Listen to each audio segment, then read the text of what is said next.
விடுமுறை நாளையொட்டி திருநெல்வேலி மாவட்டம் பாபநாசம் அகஸ்தியர் அருவிக்கு ஏராளமான சுற்றுலா பயணிகள் வருகை புரிந்துள்ளனர். இதுகுறித்த கூடுதல் விவரங்களை நமது செய்தியாளர் அழகிய நம்பி வழங்க கேட்கலாம். அழகிய நம்பி, விடுமுறை நாளையொட்டி அகஸ்தியர் அருவிக்கு சுற்றுலா பயணிகளினுடைய வருகை எந்த அளவுக்கு இருக்கிறது? சுற்றுலா பயணிகள் எந்த அளவுக்கு மகிழ்ச்சியோடு இருக்கிறார்கள்? அங்க இருக்கக்கூடிய கல சூழல் என்ன? விவரங்களை சொல்லுங்க. வணக்கம் யுவராணி. திருநெல்வேலி மாவட்டத்தின் ஒரு முதன்மையான சுற்றுலா தலமாக அகஸ்தியர் அருவியானது விளங்கி வருகிறது.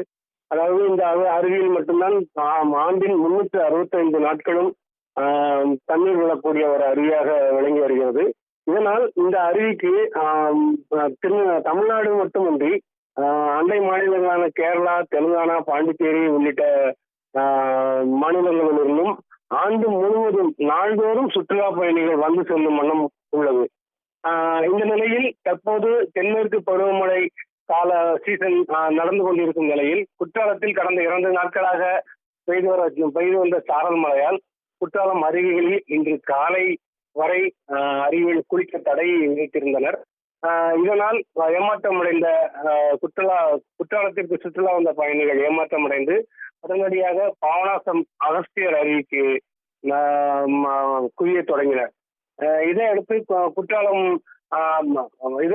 பாபநாசம் அகஸ்தியர் அருவியில் சுற்றுலா பயணிகளின் வரத்து அதிகரித்து காணப்பட்டது. இன்று காலை முதலே பாபநாசம் மன சோதனை சாவடியில் நீண்ட வரிசையில் சுற்றுலா பயணிகள் பல்வேறு பகுதிகளில் இருந்து வந்திருந்த சுற்றுலா பயணிகள் காத்திருந்து வன சோதனை சாவடியில் நடைபெற்ற சோதனைகளை கடந்து அகஸ்தியர் அருவிக்கு தங்கள் குடும்பத்தினர், நண்பர்கள் மற்றும் குழந்தைகளுடன் சென்று குளிக்க சென்றனர். அங்கு மேலும் இந்த பகுதியில் இன்றும் வெயிலின் தாக்கம் குறைந்து குறுகுழுவென காலநிலை உள்ளதை அடுத்து மிகவும் மகிழ்ச்சியுடன் அருவியில் குழந்தைகள், குடும்பத்தினர், நண்பர்களுடன் குதூகலத்துடனும் மகிழ்ச்சியுடனும் குளித்து மகிழ்ந்தனர். யுவராணி.